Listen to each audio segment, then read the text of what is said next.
Egg masala fry ഉണ്ടാക്കാനായിട്ട് ഞാനിപ്പോൾ ഇവിടെ 4 എഗ്ഗ് പുഴുങ്ങിയെടുത്തിട്ടുണ്ട്. സാധാരണ നിങ്ങളെല്ലാം പുഴുങ്ങിയെടുക്കുന്നത് പോലെ തന്നെ പുഴുങ്ങിയതാണ്. പിന്നെ ഒരു സ്റ്റെപ്പ് വെറുതെ കാണിക്കേണ്ടെന്ന് വിചാരിച്ച് കാണിക്കാതിരുന്നതാണ്.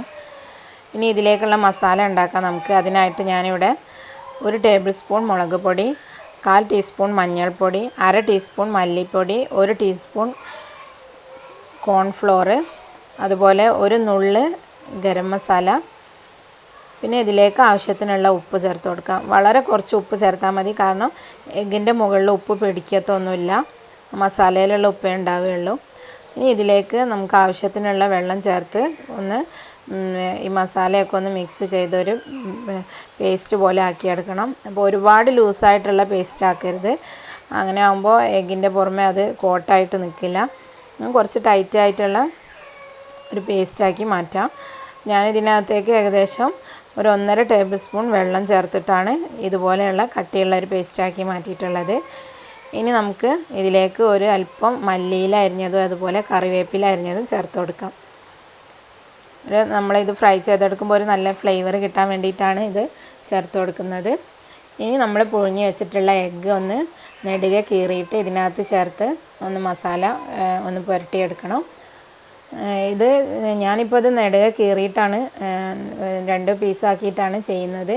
അപ്പോൾ ഇങ്ങനെ എഗ്ഗ് ഹോളായിട്ട് ചെയ്യണമെന്നുണ്ടെങ്കിൽ ജസ്റ്റ് മീനൊക്കെ നമ്മൾ പൊരിക്കാനായിട്ട് വരിഞ്ഞെടുക്കുന്നത് പോലെ അങ്ങനെ ജസ്റ്റ് ഒന്ന് കീറി കൊടുത്തിട്ട് ചെയ്താലും മതി. ഇനി നമ്മൾ കീറി വെച്ചിട്ടുള്ള എഗ്ഗിൻ്റെ 2 സൈഡിലും മസാല ഒന്ന് പുരട്ടി വെക്കണം. ഇതേ രീതിയിൽ തന്നെ ബാക്കിയുള്ള എഗ്ഗ് കൂടെ കീറിയിട്ട് നമുക്ക് മസാല പുരട്ടി വെക്കാം. ഇനി ഇത് ഫ്രൈ ചെയ്തെടുക്കുകയാണ് വേണ്ടത്. അതിനായിട്ട് ഞാനിപ്പോൾ ഒരു ഫ്രൈ പാനാണ് എടുത്തിട്ടുള്ളത്. ഇതിനകത്തേക്ക് ഒരല്പം വെളിച്ചെണ്ണ ചേർത്തിട്ട് നമ്മൾ കായം തേച്ച് വെച്ചിട്ടുള്ള ഈ എഗ്ഗുകൾ ഓരോന്നായിട്ട് വെച്ച് കൊടുക്കാം.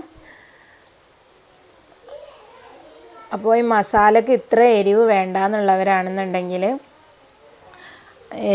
മുളക് പൊടിയുടെ അളവ് അല്പം കുറച്ച് കൊടുക്കാം കേട്ടോ. ഇങ്ങനെ 1 ടേബിൾ സ്പൂൺ മുളക് പൊടി വെച്ച് ചെയ്യുമ്പോൾ ഇത് നല്ല എരിവുണ്ടായിരിക്കും.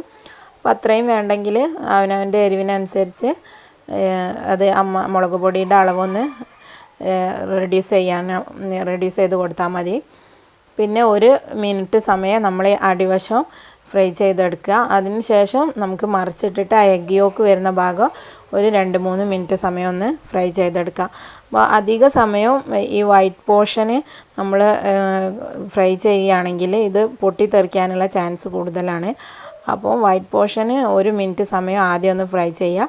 അതിന് ശേഷം എഗ് യോക്ക് വരുന്ന ആ ഭാഗം ഒന്ന് 2-3 മിനിറ്റ് ഫ്രൈ ചെയ്തിട്ട് ഒന്നുകൂടെ വൈറ്റ് പോർഷൻ 1 മിനിറ്റ് സമയം ഫ്രൈ ചെയ്തിട്ട് നമുക്ക് ഇതിൽ നിന്ന് മാറ്റാം. പിന്നെ ഞാൻ ഇതിനകത്തേക്ക് വെളിച്ചെണ്ണയാണ് ഉപയോഗിച്ചതെന്ന് പറഞ്ഞല്ലോ.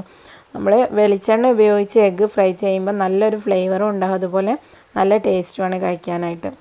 അപ്പോൾ ഇതിവിടെ ഫ്രൈ റെഡി ആയിട്ടുണ്ട്. ഞാനിത് ഒരു സെർവിങ് പ്ലേറ്റിലേക്ക് മാറ്റുകയാണ്. വളരെ പെട്ടെന്ന് തന്നെ വളരെ ഈസി ആയിട്ട് ആർക്കും ഉണ്ടാക്കാൻ പറ്റുന്ന ഒരു 4 മണി പലഹാരമാണിത്.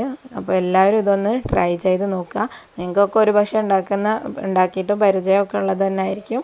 എന്നാലും ഒന്നുകൂടെ ഒന്ന് ട്രൈ ചെയ്ത് നോക്കുക. നിങ്ങളുടെ അഭിപ്രായങ്ങളൊക്കെ അറിയിക്കുക. വീഡിയോ ഇഷ്ടമായെങ്കിൽ ഷെയർ ചെയ്യാനും ലൈക്ക് ചെയ്യാനും മറക്കരുത്. അതുപോലെ സബ്സ്ക്രൈബ് ചെയ്തിട്ടില്ലാത്ത ആളാണെങ്കിൽ സബ്സ്ക്രൈബ് ചെയ്യാനും മറക്കരുത് കേട്ടോ. ഇൻഷാ അല്ലാഹ് മറ്റൊരു വീഡിയോയുമായിട്ട് നെക്സ്റ്റ് എപ്പിസോഡിൽ കാണാം. Thank you for watching.